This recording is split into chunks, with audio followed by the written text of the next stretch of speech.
Selamat pagi saudara-saudari semua. Hari ini kita merenungkan kitab 2 Samuel pasal yang 14 yang disampaikan oleh Pastor Johnson. Dengan tema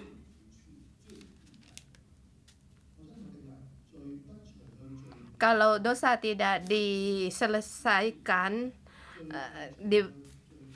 dosa itu akan merambat. Kemarin yang terakhir, ayat yang terakhir, lalu raja tidak lagi marah terhadap Absalom sebab hatinya karena kematian Amnon telah surut. Saat ini apa yang harus dia perbuat? Daud, dia merindukan Absalom, tidak tahu harus berbuat bagaimana, yang sering menyatakan kerinduannya terhadap dia. Daud sendiri tidak menyuruh dia balik sendiri, pulang sendiri. Karena menyuruh dia pulang sama saja membunuh orang, segala sesuatunya tidak perlu diselesaikan. Kalau kamu menyelesaikan dia, orang akan berkata, kamu bagaimana?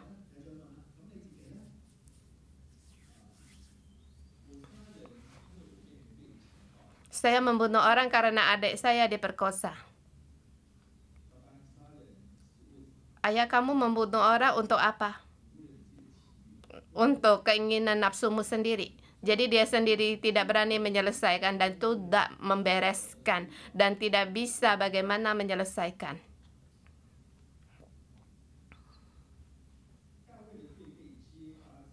Setelah Daud tersirap dosanya, dia sendiri tidak secara umum mengaku dosa.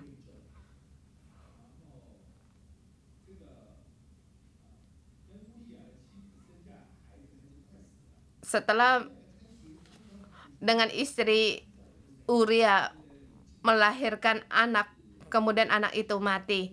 Di situ dia berpuasa doa dan memohon. Dia mengira berpuasa doa ada gunanya. Di dalam menyelesaikan soal dosa, berpuasa doa puasa pun tidak ada gunanya, sebab dosa yang telah terjadi harus diselesaikan dan harus dihadapi. Di perjanjian lama harus ada korban penebus dosa. Daud tidak bisa menyelesaikan dan juga tidak ada imam yang memberitahukan bagaimana apa yang harus ia perbuat. Karena merasa aku rindu sama anakku, tetapi tidak seharusnya menyuruh dia pulang dan tidak punya kekuatan untuk menyelesaikan. Ini keadaannya Daud. Sekarang muncul seseorang, ayat paragraf pertama ayat 1 sampai dengan 24.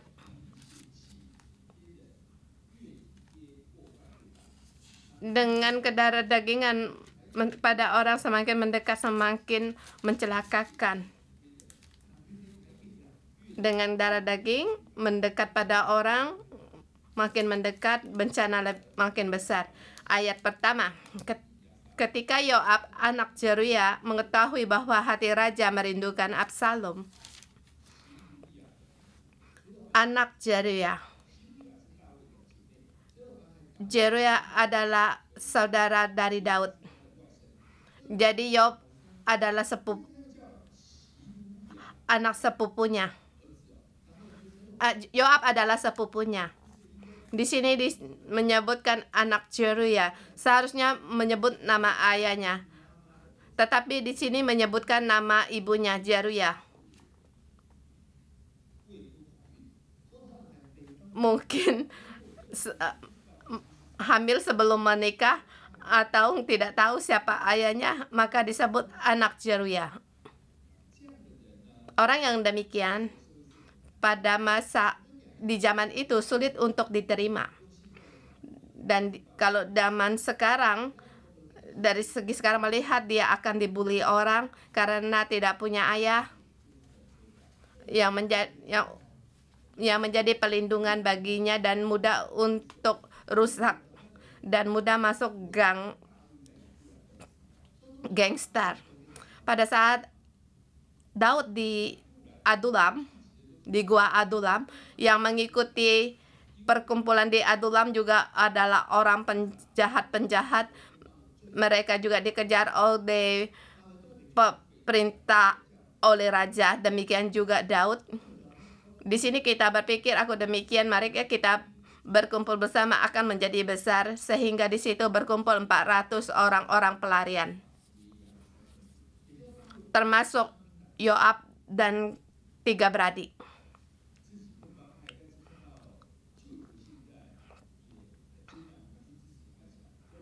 Dalam mencari partai sendiri, melihat kesusahan pada pamannya, ikut mendukung dia dan mendukung dia menjadi raja dan menjadi panglima. Dan dalam keadaan yang demikian, pamannya merindukan anaknya. Ada 2 kesulitan. Lihat, bisakah saya melihat dia?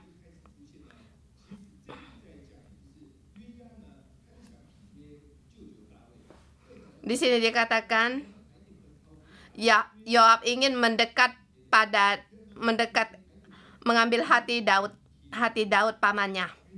Tetapi semakin mendekat, kecelakaan semakin membesar, dan sekarang perkataan sekarang semakin dibantu semakin kacau, semakin dibantu keadaan semakin buruk. Yoab seumur hidupnya dia sangat menghormati Daud, tetapi tidak menghormati Allah. Jadi pada saat Daud menjadi rusak, dia pun ikut buruk. Dia ingin membantu pamannya untuk menyelesaikan perkara. Hatinya pada Daud, tetapi itu tidak baik. Hati yang buruk. Jadi melihat pamannya berperkara, dia berpikir, apakah yang harus aku bisa lakukan? Absalom tidak bisa pulang.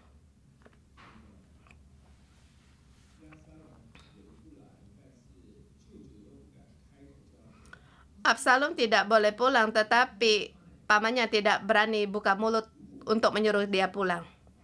Kalau saya menyuruh Absalom pulang, saya bisa membantu kesibukan paman saya.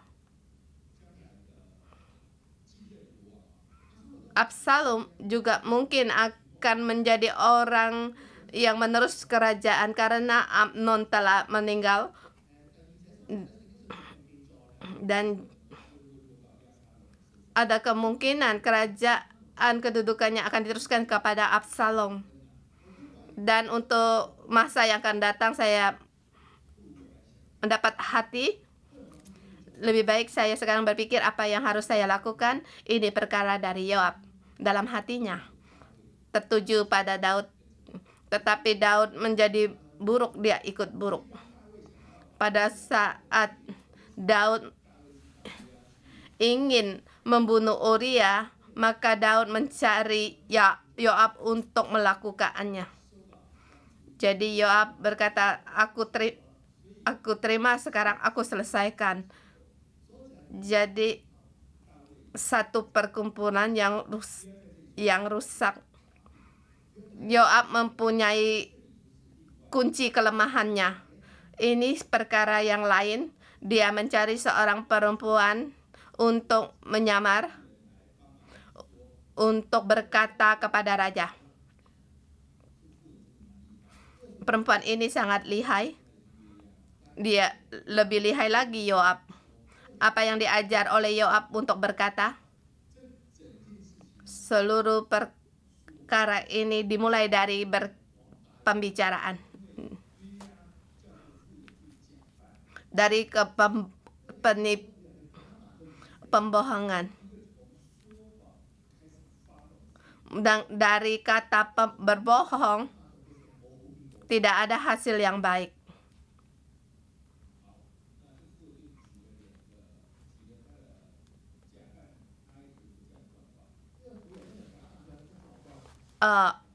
Perempuan itu berdandan,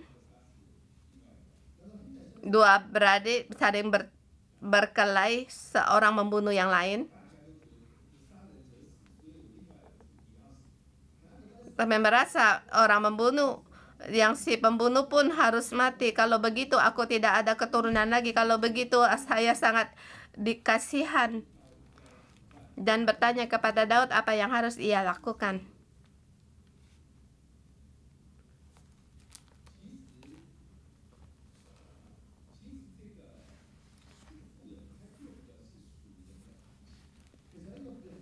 Perempuan ini menggunakan untuk mengambil hati orang dengan satu perasaan. Di Alkitab mengatakan arah pandangan dari Allah. Kalau kamu membunuh orang, kalau tidak sengaja kamu boleh melarikan diri di kota perlindungan. Tapi kalau kamu tidak langsung melari di tempat perlindungan, kamu akan mati. Kalau masuk di kota perlindungan, hukum Allah akan melindungimu. Di sini keadaan ada satu jalan keluar, tetapi perempuan ini mengambil bagian bahwa Daud menjadi tuan. Daud mulai kacau.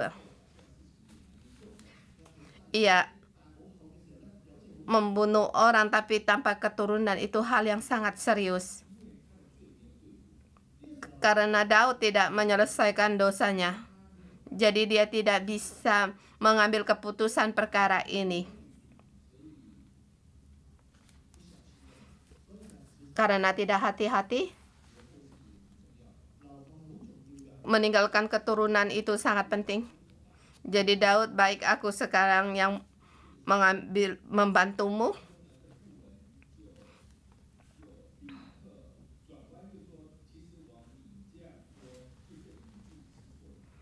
Perempuan itu mendadak berkata yang lain. Oleh karena Tuhan mengucapkan perkataan ini, maka Tuhan sendiri yang bersalah. Dan kita lihat kesalahan dari Daud. Sesungguhnya membunuh orang harus diselesaikan, tetapi dia merasa perempuan ini sangat kasihan. Orang yang membunuh anaknya tidak mati.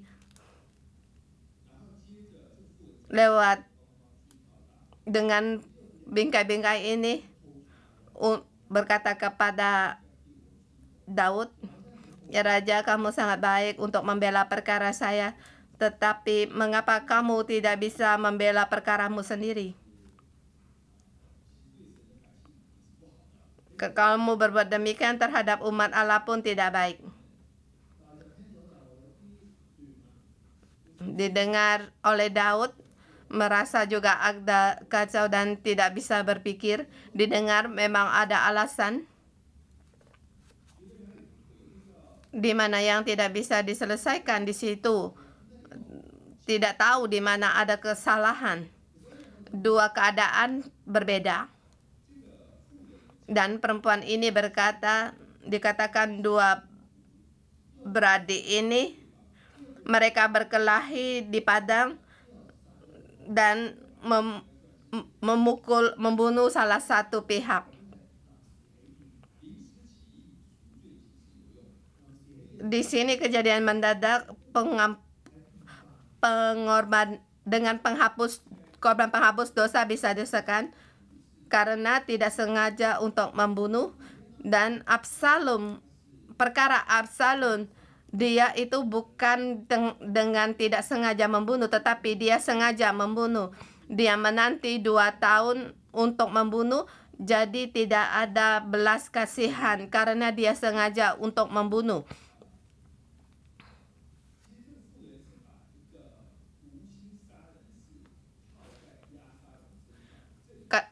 Perempuan itu berkata dengan perkara tidak sengaja membunuh orang diletakkan pada Absalom, itu adalah salah. Karena perempuan itu berkata, suamiku sudah mati, aku hanya tinggal 2 anak, itu sangat belas kasihan. Diletakkan pada Daud. Sesungguhnya Daud mempunyai 19 orang anak. Dua keadaan seluruhnya berbeda. Seorang berkata tidak ada keturunan, seorangnya berkata banyak anak, banyak cucu. Seorang mengatakan tidak sengaja membunuh dan sengaja membunuh. Tapi Daud tidak bisa membedakan karena dosanya sendiri tidak diselesaikan. Tidak seluruhnya diselesaikan. Jadi tidak bisa menyelesaikan, mengambil keputusan dalam perkara ini.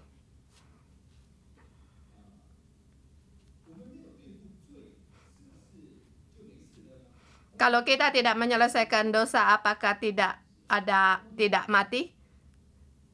Tidak bermasalah? Belum tentu.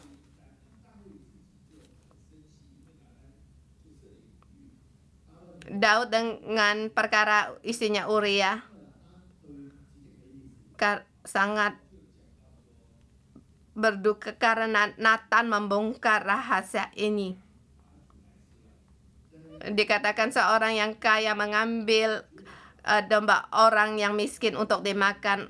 Raja sangat marah dan seharusnya dia mengganti 4 ekor. Nathan berkata, kamulah orang itu. Mulutnya Daud, apa yang ia katakan memutuskan perkara ini. Seperti yang dikatakan dalam perjanjian lama hukum Taurat. Seperti kamu mencuri anak domba 1, kamu harus membayar dengan 2. Dan domba yang dicuri setelah dimakan pada saat diketahui harus mengganti 4 kali. 4 ekor. Jadi Daud terhadap pengetahuan tentang Allah, dia berpikir harus diganti dengan 4 ekor. Jadi seperti perkataan Daud yang dikatakan Daud harus mengganti 4 ekor. Pertama, anak yang dilahirkan Daud dengan istrinya Uria itu mati. Kemudian Amnon pun dibunuh.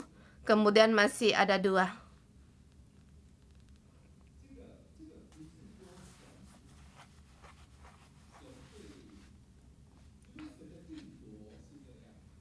Ini dikatakan keputusan Allah demikian.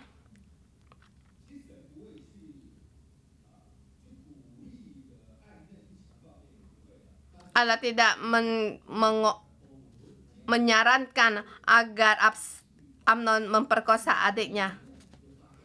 Amnon memperkosa adiknya karena hasrat hawa nafsunya. Dan Amnon melihat dari siapa? Ayahnya. Ayahnya demi seorang perempuan membunuh suaminya. Jadi seperti anak hanya memperkosa saja. Jadi kalau dosa tidak diselesaikan akan terus merambat sampai akhir berkembang. Akhirnya Daud anaknya mati. Daud tidak menyelesaikan perkara ini. Harga dari dosa akan membawa akibat yang demikian. Tidak peduli orang di sekitar menolongmu, akhirnya pasti akan demikian. Jadi kita harus sungguh-sungguh menyelesaikan dosa. Kita bersyukur pada Tuhan, kita baru saja melewati pertama kali pertemuan malam laki-laki berdoa pengakuan dosa.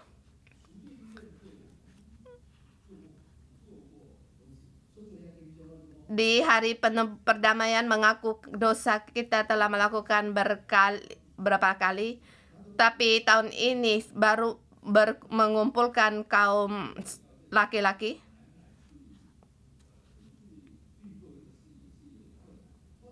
Ya, saya merasa begitu banyak orang mengaku dosa. Prosesnya sangat sulit. Tetapi tahun ini Allah memimpin sangat baik. Hari untuk pertobatan, hadirat Allah sangat kuat.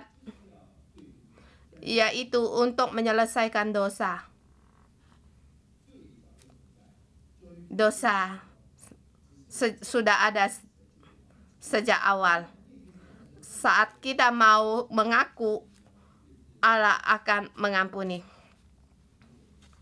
Jadi, puji Tuhan, hari pengampunan atau hari perdamaian hadirat Allah sangat menyertai kami. Dan waktu kami keluar di lantai 1, banyak para saudari yang menjemput suaminya. Para istri sangat prihatin akan perkara ini dan memberi semangat kepada suaminya. Ini sangat baik. Tahun depan apa yang harus dilakukan, tahun depan saja baru pikir. Dosa harus diselesaikan. Kamu tidak menyelesaikan, dia tidak akan selesai. Daud dalam perkara ini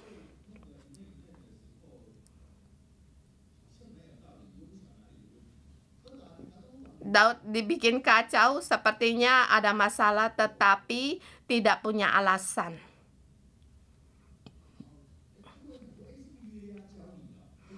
Tapi seketika dia berpikir, apakah Yoab campur tangan dengan engkau dalam semuanya ini? Dia akhirnya diketahuan. Kalau demikian, suruh dia balik, suruh dia pulang.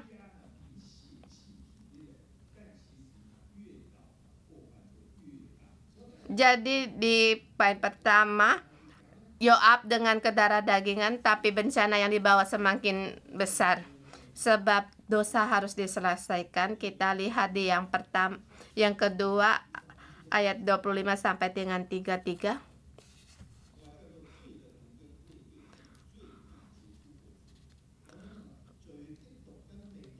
Akar dari dosa tidak diselesaikan akan timbul buah dosa.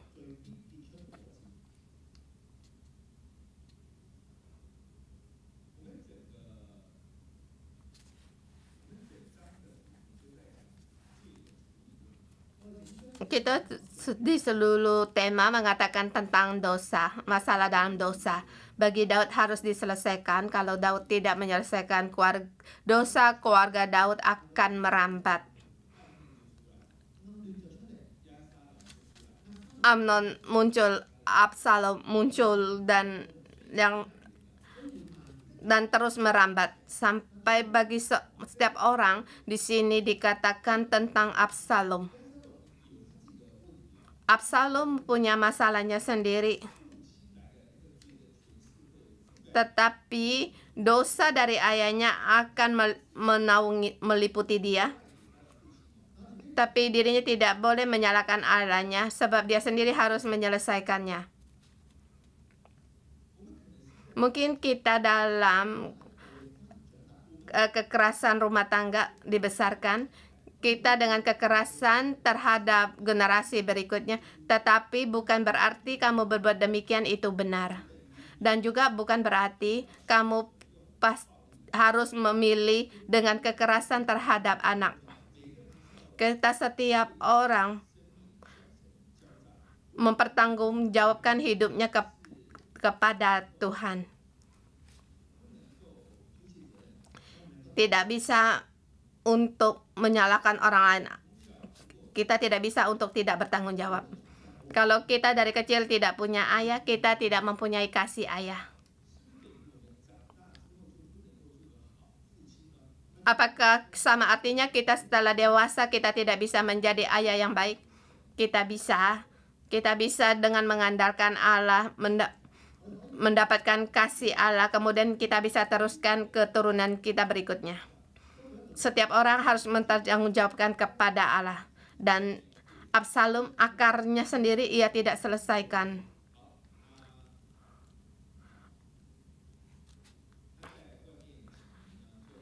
Dia di luar beberapa tahun dan juga menderita.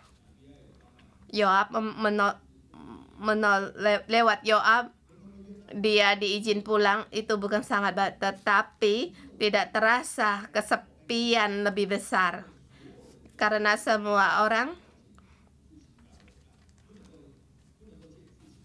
karena dia tidak seluruhnya karena semua orang bisa menghadap pada raja ayahnya, hanya dia yang tidak boleh menghadap pada ayahnya.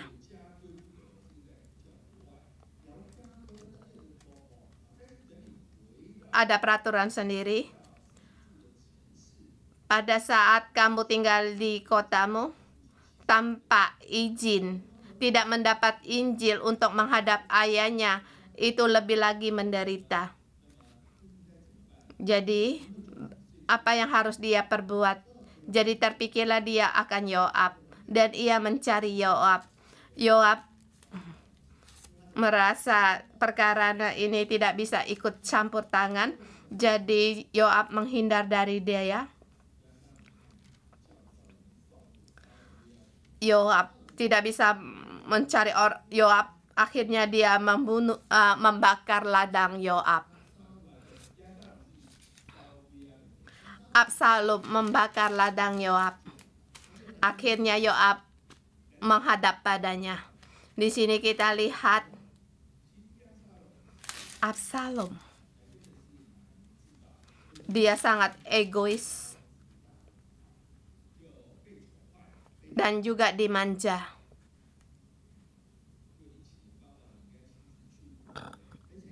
Kamu mencari orang, bukankah kamu sendiri mencari dia, tetapi dia mengutus pegawainya, sepertinya dia tidak merendahkan diri. Tidak dapat mencari orang itu dengan cara kekerasan membakar ladangnya. Jadi hatinya itu sangatlah mengutamakan diri sendiri, sangatlah egois. Akhirnya dia memanggil Yoab. Kamu lihat apa yang ia bicarakan? Yang terakhir,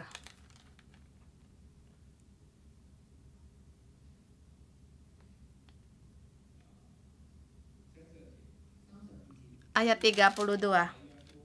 Jawab Absalom kepada Yoab, "Ya, aku telah menyuruh orang kepadamu mengatakan, datanglah kemari supaya aku mengutus engkau kepada raja untuk mengatakan, apa gunanya aku datang dari Gesur? Lebih baik aku masih tinggal di sana. Maka sekarang aku mau datang ke hadapan raja. Jika aku bersalah, biarlah ia menghukum aku mati."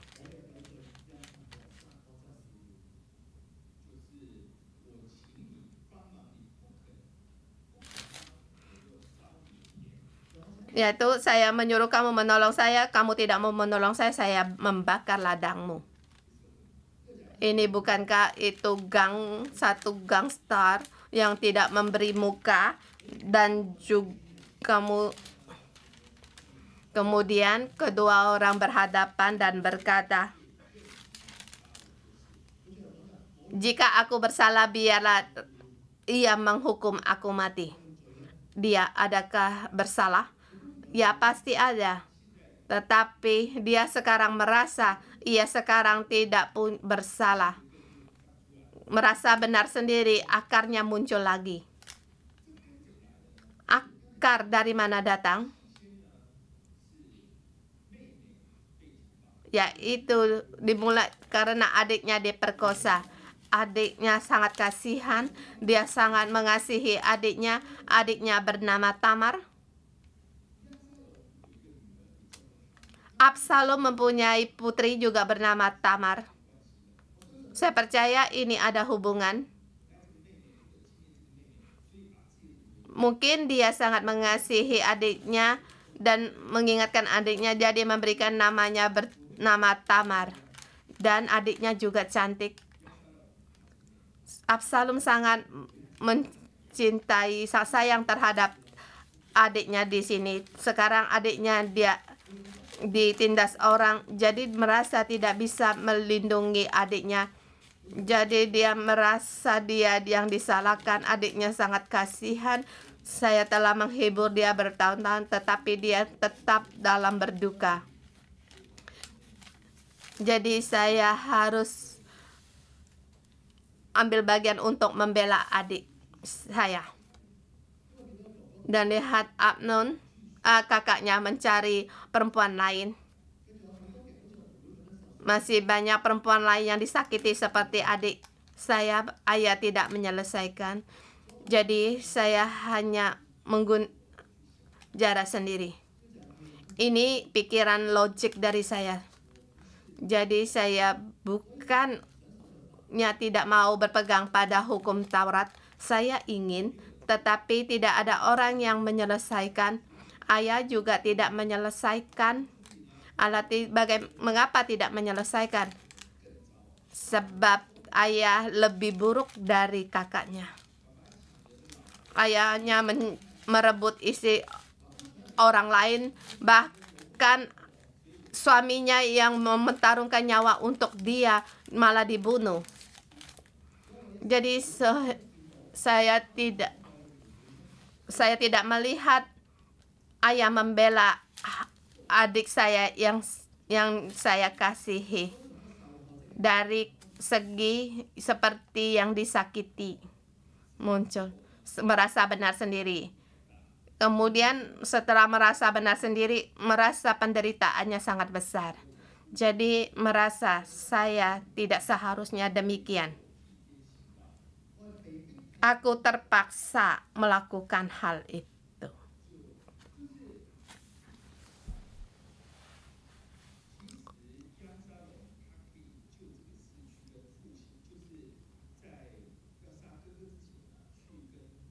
Seharusnya Absalom bisa pergi ke ayahnya sebelum dia membunuh kakaknya.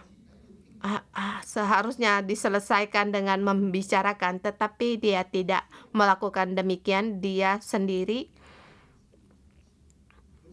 merasa ayahnya meremehkan dia. Ayah hanya mengasihi sayang kepada kakaknya. Kalau dia mengasihi kakak, lebih baik saya bunuh kakak saya. Kalau tidak, siapa yang membela saya? Yaitu roh yatim terus muncul, yaitu hidup mempunyai ayah seperti tidak mempunyai ayah, seperti punya Allah sepertinya hidup tidak memiliki Allah. Ada nabi tetapi hidup seperti tidak ada nabi. Seharusnya dia bertanya apa yang harus dilakukan. Ada nabi hidup tapi tidak seperti punya nabi, yaitu roh yatim. Karena kamu menyakiti adik saya sekarang, kamu harus mempertanggungjawabkannya. Perkara ini tidak diselesaikan dan membunuh orang. Setelah ia pulang, mengapa ayah tidak berani menyelesaikan dia? Karena di dalam hatinya juga memiliki kesalahan. Ayah bukan juga mempunyai banyak istri, masih punya gundik-gundiknya.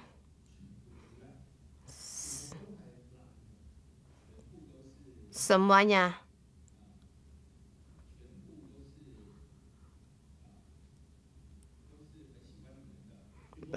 juga suka pada perempuan.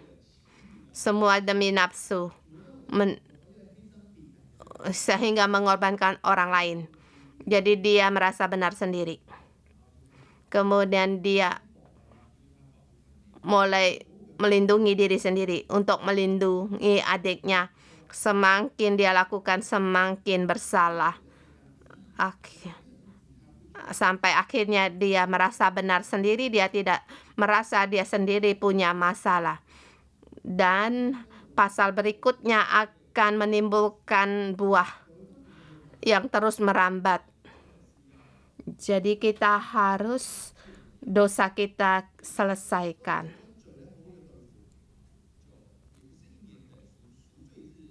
Jangan menanti hari penebus dosa diselesaikan, tetapi hari-hari biasa juga harus diselesaikan. Ini sangat penting.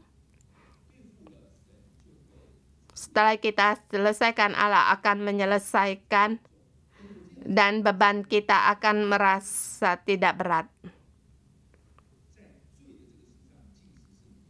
Di dalam dosa berpuasa tidak berguna, tidak ada faedahnya. Tapi kalau kamu berpuasa mengerti ada dosa, itu ada makna, ada gunanya. Tahu kamu punya dosa, kemudian mengaku dosa, itu ada gunanya. Tetapi kalau cuma berpuasa saja tidak mengaku dosa, juga tidak ada gunanya. Kita kembali kepada Yoab. Yoab ingin menolong pamannya, ada baiknya tidak? Ingin menolong raja, membantu dia kesusahan raja bisa baikkah? Prinsipnya memang baik, tapi di dalam kehendak Allah.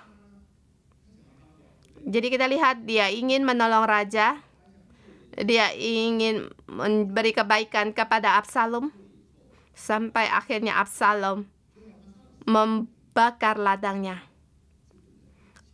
Orang ini sekarang tidak suka kepada aku.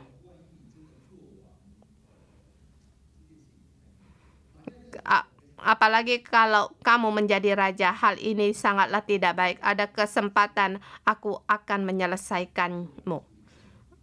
Ya, ada kesempatan harus diselesaikan.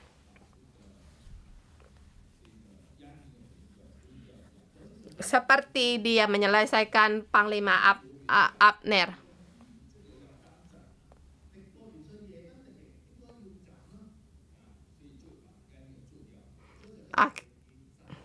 Seperti Yoab membunuh Abner. Absalom tidak tahu bersyukur, malah membakar ladang saya. Kalau dia menjadi raja, bagaimana? Kita perhatikan dari awal ia ingin menolong Absalom, sampai akhirnya Absalom malah membakar ladangnya dengan kedagingan mendekat pada orang, mengambil hati orang. Semakin mendekat mengambil hati orang, bencana semakin besar. Absalom pun demikian. Dosanya tidak diselesaikan.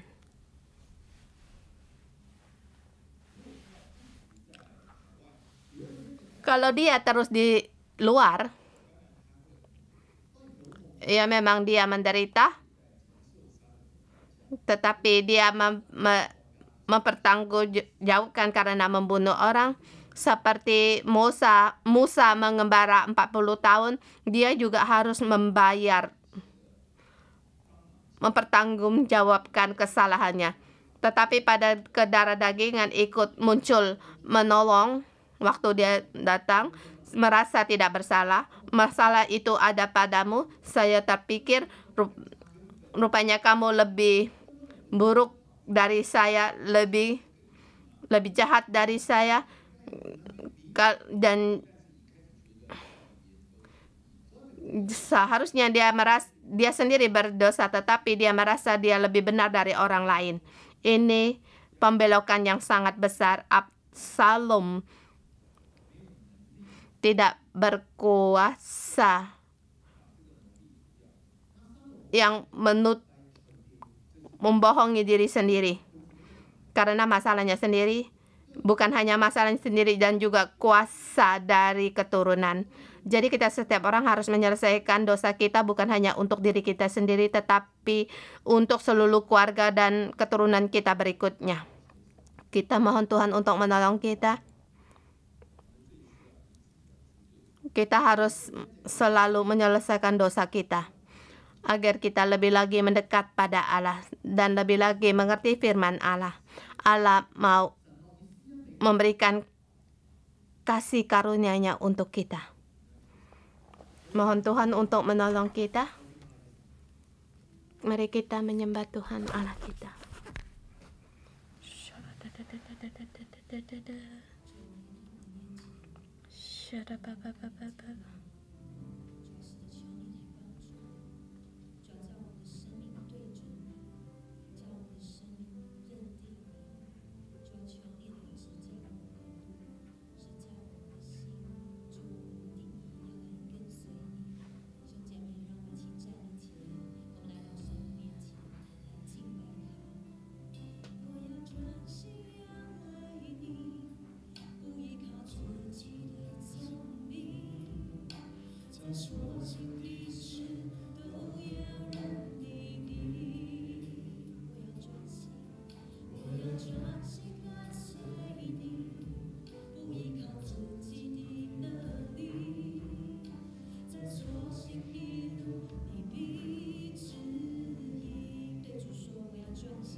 Ya Tuhan, kami hanya tertuju kepada Engkau. Tuhan, kami menghormati Engkau. Tuhan, kami setiap orang kami rela untuk menghormati Engkau. Kami ingin memuliakan nama-Mu. Tetapi Tuhan, kami mengaku di dalam hidup kami punya kelemahan. Tuhan, kami melihat kehidupan Daud. Kami melihat kehidupan Absalom. Bahkan kami melihat Yoab.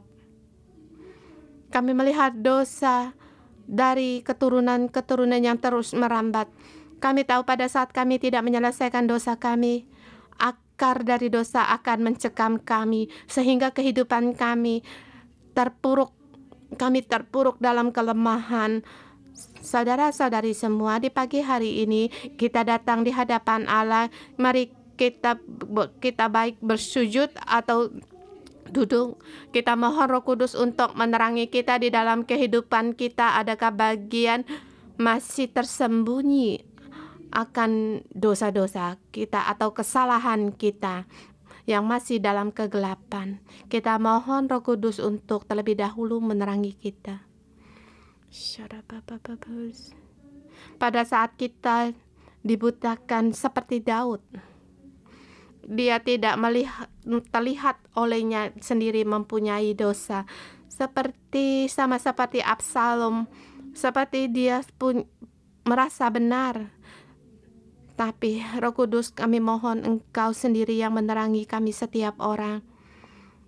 Sebelum kami masuk Sukot di tahun ini, kami tidak mau dicekam oleh dosa. Roh Kudus, mohon Engkau menerangi kami. Tuhan, kami perlu akan Engkau.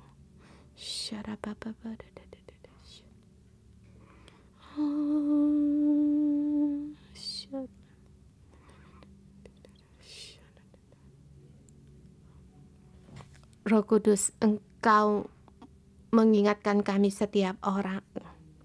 Roh Kudus, Engkau mengingatkan kami, Engkau menerangi kami.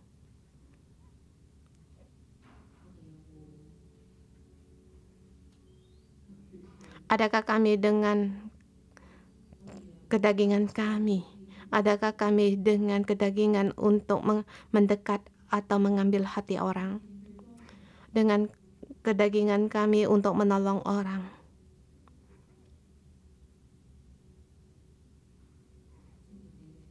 Roh Kudus, Engkau ingatkan kami.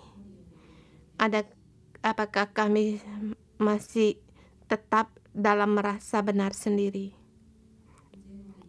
Atau kami tetap seperti jiwa yang disakiti?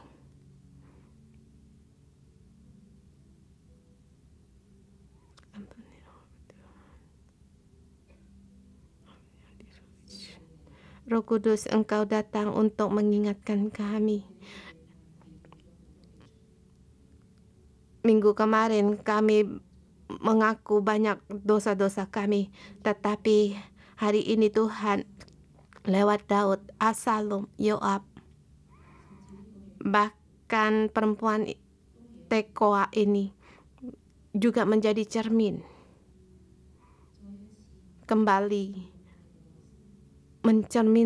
menerangi di dalam hati kami. Cerminkan hati sanubari kami. Apakah kami berbelas kasihan karena kedagingan atau lewat dari kesalahan, lewat ketidaktahuan diri sendiri? Tuhan, mohon terang-Mu menyinari kami. Kami ingin menyelesaikan dosa-dosa kami, tetapi setiap tahun-tahun kami tetap mengaku dengan dosa yang sama. Setiap tahun kami masih tetap tidak bisa menyelesaikan akar dari dosa kami.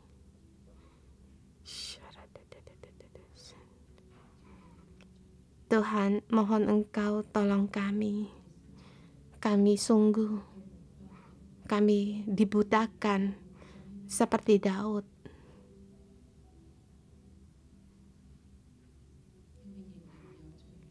Karena masih tetap ada dosa yang belum diselesaikan.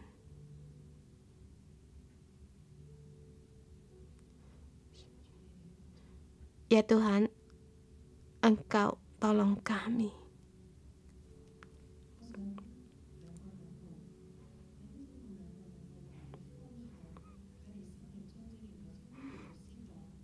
Kita bisa berbagi kita bisa, apakah kita sharing, apakah kita merasa benar sendiri ataukah kita punya jiwa yang disakiti, atau dengan kedarah dagingan kita untuk menolong orang lain.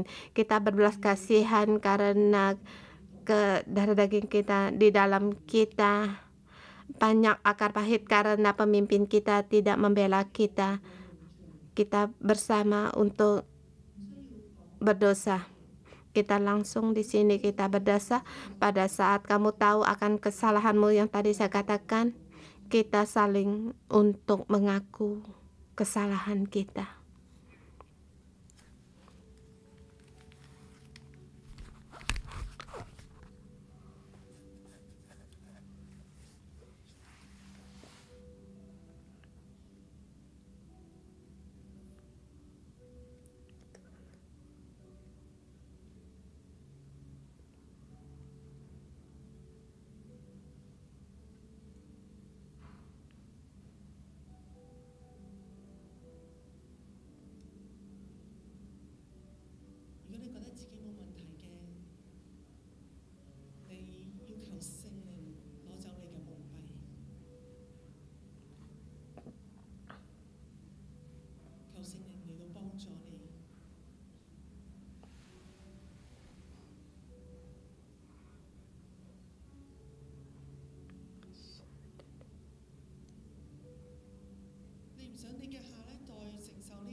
Kalau kamu tidak mau keturunan kita berikutnya untuk menderita, kita dengan sungguh-sungguh mengaku kesalahan kita.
Tuhan, kami perlu akan Engkau. Kami mohon Engkau untuk mengampuni kami. Aku dengan kedarah dagingan. Tuhan, ada kalanya aku berpegang pada pikiranku sendiri sehingga membuat diri punya emosi. Mohon Engkau menolong aku. Tuhan, tolonglah aku agar kami dalam hidup kami melihat ada Allah. Ya Tuhan, yang kami pegang bukan darah dagingan kami sendiri, tetapi kami tidak berpegang pada pikiran kami, tetapi tertuju kepada Engkau. Tuhan, mohon Engkau mengampuni hamba-Mu ini. Ampuni hamba-Mu kadang merasa benar sendiri, merasa apa yang dipikirkan itu benar, bahkan merasa perkara ini harusnya demikian. Tuhan, mohon Engkau ampuni aku. Tidak melihat Engkau Allah dan meletakkan kedudukan Engkau yang seharusnya di dalam hidup saya. Tuhan, mohon Engkau ampuni kami.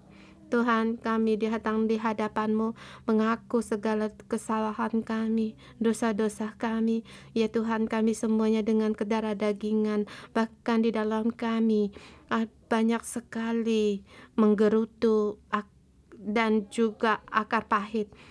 Kami mengaku kami tidak mendekat pada kehendak-Mu, kami tidak mendekat pada hati-Mu, dan yang kami dekati itu adalah kami sendiri, mendekat pada kelemahan kami. Tuhan, mohon Engkau menolong kami agar kami meninggalkan keadaan yang demikian. Bapa, kami setiap orang kami nyatakan di dalam hadap Engkau. Pada saat kami mengaku kesalahan kami, kami tidak mau berhenti pada kelemahan kami, tetapi kami mengambil keputusan, kami mau meninggalkan segala dosa-dosa kami. Saudara,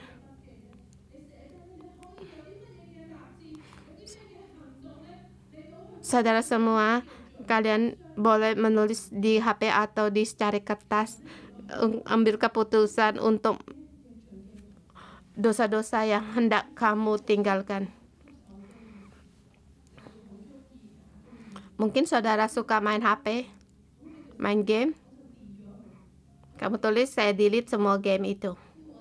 Atau kamu melihat film-film porno, kamu mengambil keputusan agar komputer taruh di ruang tamu, atau menolong pendampingmu atau tuasel menolongmu, atau kamu adakah tindakan kita tulis untuk mengambil keputusan kita untuk menyelesaikan dosa kita bersama kita menulis. Kita datang di hadapan Allah. Demikian kita, perjanjian kita, tindakan janji kita.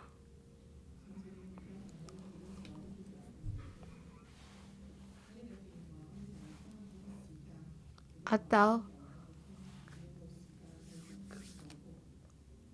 kamu bisa delete game yang ada di HP-mu yang membuat kamu selalu tidak ada waktu untuk membaca Alkitab atau berdoa.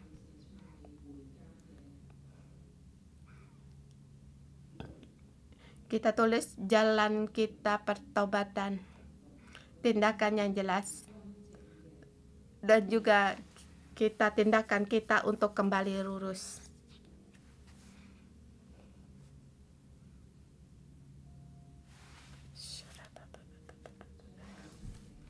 Yang bengkok kita luruskan.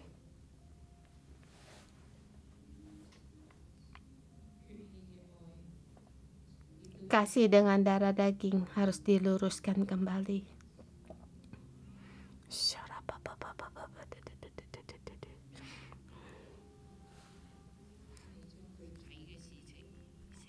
Kita tulis dengan jelas.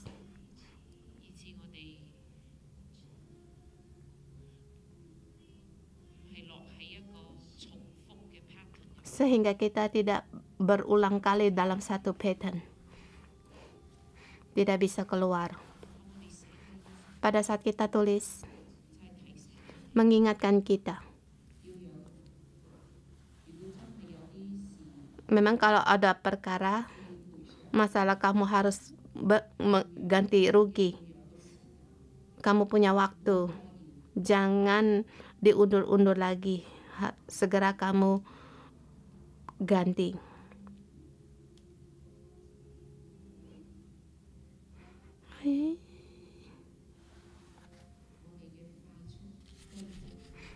Kita cepat-cepat untuk kembali lurus. Dengan cepat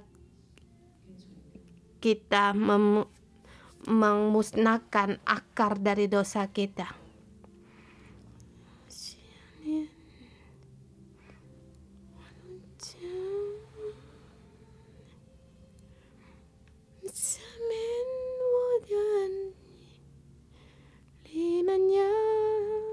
Tuhan, Engkau penuh dengan kasih. Aku menyembah-Mu. Mari kita bersama.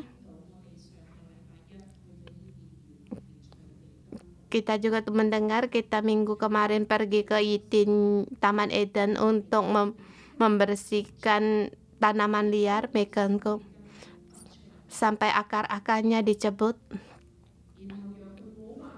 agar dia tidak bisa lagi menempel pada tanah. Kita cabut.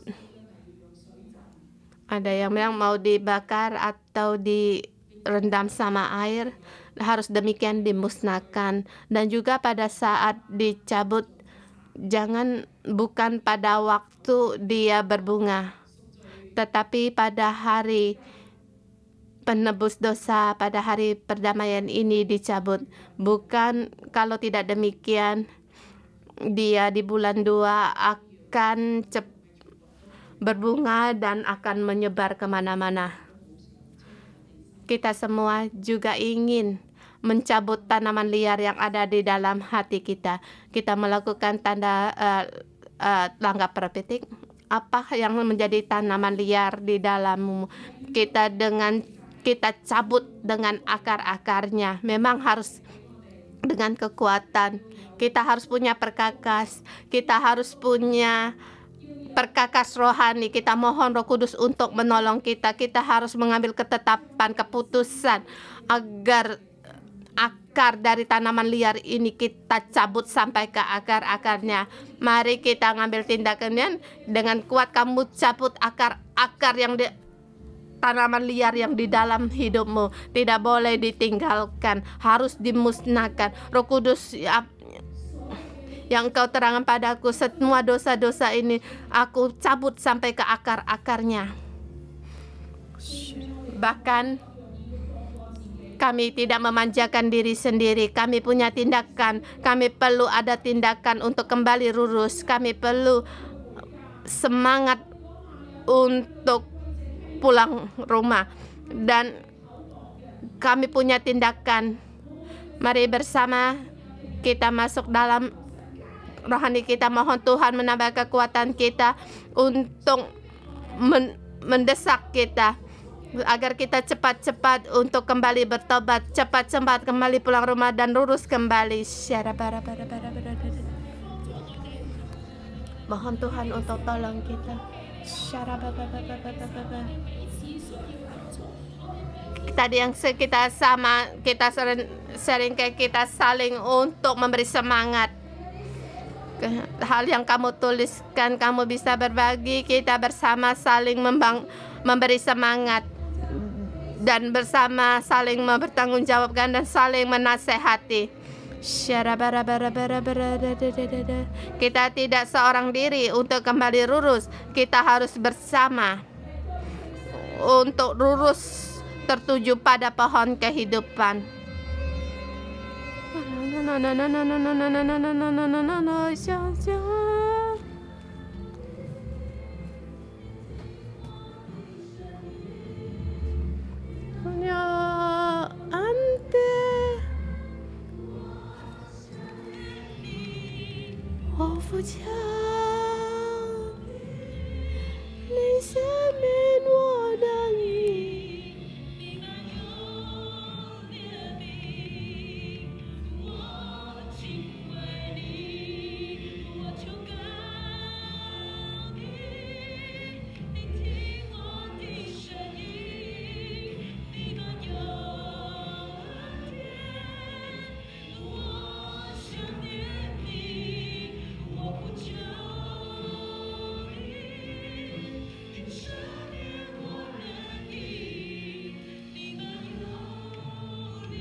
Mari kita bersama terima berkat. Aku dalam nama Tuhan Yesus memberkati saudara-saudari semua dimanapun kalian berada.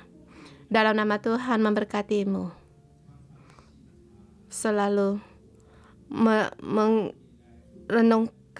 mengoreksi kesalahan sendiri, dosa-dosa, dan juga dalam nama Tuhan Yesus memberkatimu, dosamu diampuni dan punya hubungan yang baik dengan Tuhan. Segala kebutaan pergi darimu dan Tuhan memberkatimu. Apa yang kamu kerjakan, ada setiap kata-katamu menyertaimu. Dalam nama Tuhan Yesus, amin. Puji Tuhan, kita sampai di sini. Tuhan memberkati.